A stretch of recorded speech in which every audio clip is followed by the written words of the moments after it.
എല്ലാവർക്കും നമസ്കാരം. ഞാൻ പ്രതിഭയാണ്. ഇപ്പം കുറേ ഫോൺ കോൾസ് എന്നെ തേടി വന്നുകൊണ്ടിരിക്കുകയാണ് എൻ്റെ മകൻ്റെ ഒരു വിവരം അന്വേഷിച്ചുകൊണ്ട്. അപ്പം മനുഷ്യൻ്റെ മാംസം ഞാൻ ഒരിക്കൽ പറഞ്ഞിട്ടുണ്ട്, തിന്നാണെങ്കിലും ജീവിക്കാമെന്ന് കരുതുന്ന ഒരു കൂട്ടം കുറച്ച്, എല്ലാ മാധ്യമപ്രവർത്തകരുടെ കാര്യമല്ല ഞാൻ പറഞ്ഞത്, കുറച്ച് പേരെങ്കിലും ഉണ്ട്. ആ കൂട്ടത്തിൽ ഇന്ന് 24-ലും ഏഷ്യാനെറ്റിലും ഒക്കെ ഒരു വാർത്ത വന്നു.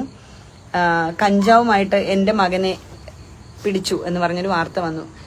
എന്നോട് പൊതുവെ മാധ്യമങ്ങൾക്ക് കുറച്ച് വൈരാഗ്യം ഉണ്ടെന്ന് എനിക്കറിയാം. കാരണം പലപ്പോഴായിട്ട് ഇവര് പലര് കാണിച്ച തെറ്റുകളൊക്കെ വിളിച്ചു പറയുന്ന ഒരാളാണ് ഞാൻ. വളരെ സ്ട്രെയിറ്റ് ഫോർവേഡ് ആയിട്ട് സത്യസന്ധമായി പൊതുപ്രവർത്തനത്തെ കാണുന്ന ഒരു സ്ത്രീ എന്ന നിലയിൽ സ്വാഭാവികമായിട്ടുള്ള ശത്രുക്കളും എനിക്ക് ഉണ്ടാവുന്നതും സ്വാഭാവികമാണ്. ആമുഖമായി പറഞ്ഞോട്ടെ, കഴിഞ്ഞ തെരഞ്ഞെടുപ്പിൽ എനിക്കൊരു എതിർ സ്ഥാനാർത്ഥിക്ക് പകരം മാധ്യമങ്ങളായിരുന്നു അതിലധികവും വന്നത്.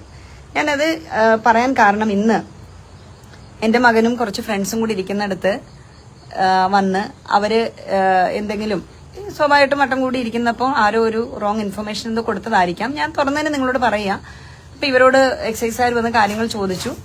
സ്വാഭാവികമായിട്ടും പിള്ളേരെ ക്വസ്റ്റ്യൻ ചെയ്തു. അതിനിപ്പം വാർത്ത വരുന്നത് എന്താ? കഞ്ചാവുമായിട്ട് എൻ്റെ മകനെ പിടിച്ചു എന്ന വാർത്തയാണ് വരുന്നത്.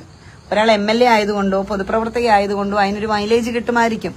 പക്ഷെ ഏഷ്യാനെറ്റും 24-ഉം തിരുത്തേണ്ട ഒരു കാര്യം, നിങ്ങൾ മാപ്പ് പറയേണ്ട ഒരു കാര്യം, കിലോ എത്രയോ 30 ഗ്രാം കഞ്ചാവുമായിട്ട് എന്റെ മകനെ പിടിച്ചു എന്ന വാർത്ത ആധികാരികമാണെങ്കിൽ ഞാൻ നിങ്ങളോട് മാപ്പ് പറയാം. അവന്റെ കയ്യിൽ 30 ഗ്രാം കഞ്ചാവുമായിട്ടാണ് അവനെ പിടിച്ചതെങ്കിൽ ഞാൻ നിങ്ങളോട് മാപ്പ് പറയാം. നേരെ തിരിച്ച് അതല്ല, നിങ്ങൾ തെറ്റായിട്ട് ഈ വാർത്ത കൊടുത്തെങ്കിൽ നിങ്ങൾ പരസ്യമായി മാപ്പ് പറയുകയും തുടർന്ന് നിയമ നടപടികളും കാര്യങ്ങളും ഞാൻ ചെയ്തോളാം. ഞാൻ എന്തായാലും നിയമ നടപടികളുമായിട്ട് മുന്നോട്ട് പോകും. കാരണം അത്രയധികം ആക്ഷേപിക്കുന്ന തരത്തിൽ എന്നെ സ്നേഹിക്കുന്ന, എന്റെ ചുറ്റും നിൽക്കുന്ന ഒരുപാട് പേരെ വേദനിപ്പിച്ചൊരു വാർത്തയായത്. അപ്പൊ അതിന് അവര് എല്ലാവരും എന്നോട് പറഞ്ഞു, നമ്മൾ അതിന് മറുപടി പറയണം എന്ന് പറഞ്ഞു. ഇതിലൂടെ അവര് ആ ഏജിലുള്ള കുട്ടികളാണ്, ചിലപ്പോൾ കൂട്ടുകൂടും. തെറ്റായ വഴികളിൽ പോകാതിരിക്കാനായിട്ട് ഒരു കുഞ്ഞും തെറ്റായ വഴി പോകരുതെന്ന് ആഗ്രഹിക്കുന്ന ഒരു അമ്മയാണ് ഞാൻ. അപ്പൊ എന്റെ മകൻ പോകരുത് എന്ന് മാത്രം പറയാനേ എനിക്ക് പറ്റുള്ളൂ. ആ വഴി തേടുന്നതും പോകാതിരിക്കേണ്ടതും ഒക്കെ അവരുടെ ചുമതലയാണ്. കാരണം എല്ലാ മനുഷ്യരെയും പോലെ തന്നെയാണ്.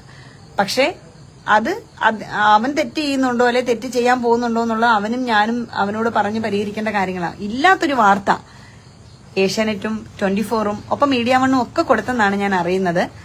അങ്ങനെ ഒരു വാർത്ത കൊടുത്ത നിങ്ങൾ മാപ്പ് പറയണം.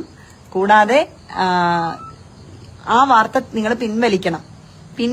നിരുപാധികം ആ വാർത്ത പിൻവലിക്കണം. മനുഷ്യന്റെ മാംസം കൊത്തിക്കീറി തിന്നുന്നതിനൊക്കെ നല്ല സുഖമായിരിക്കും അല്ലെ മാധ്യമങ്ങളെ, ചിലർക്കെങ്കിലും. അപ്പം എന്നെ പോലൊരു സ്ത്രീ, മദ്യത്തിനും മയക്കുമരുന്നിനുമെതിരെ ഈ സമൂഹത്തിൽ ഏറ്റവും കൂടുതൽ ക്യാമ്പയിൻ ചെയ്യുന്നൊരു ആളാണ് ഞാൻ. അപ്പൊ ഒരിക്കലും അത്തരത്തിലൊരു വാർത്ത വരുമ്പോൾ നിങ്ങൾ ആലോചിക്കണം. അത്രയും ക്യാമ്പയിൻ ഇതിലേക്ക് വിളിച്ചോ നീ? അമ്മയുടെ ഫോൺ, സോറി, എനിക്കൊരു കോൾ വന്ന.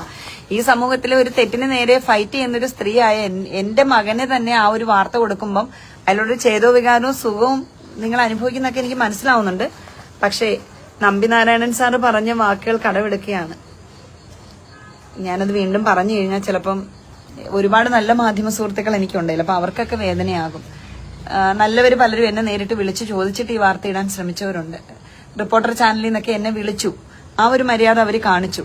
റിപ്പോർട്ടറിൽ നിന്ന് അതിന്റെ റിപ്പോർട്ടർ എന്നെ വിളിച്ചിട്ട് ഇങ്ങനെ ഒരു വാർത്ത കാണുന്നുണ്ടല്ലോ എന്ന് പറഞ്ഞു. അപ്പൊ ഞാൻ പറഞ്ഞത് സ്വാഭാവികമായിട്ടും മാംസദാഹികളായിട്ടുള്ള, രക്തദാഹികളായിട്ടുള്ള ആരെങ്കിലും ഇട്ടതായിരിക്കും എന്ന് ഞാൻ പറഞ്ഞിട്ടുണ്ട്. അതായത് 30 ഗ്രാം കഞ്ചാവുമായി ഒരാളെ പിടിച്ചു എന്ന് പറയുമ്പോൾ അത് എഴുതുകയാണ്. MLAയുടെ മകൻ പ്രതിഭ MLAയുടെ മകൻ എഴുതുകയാണ്.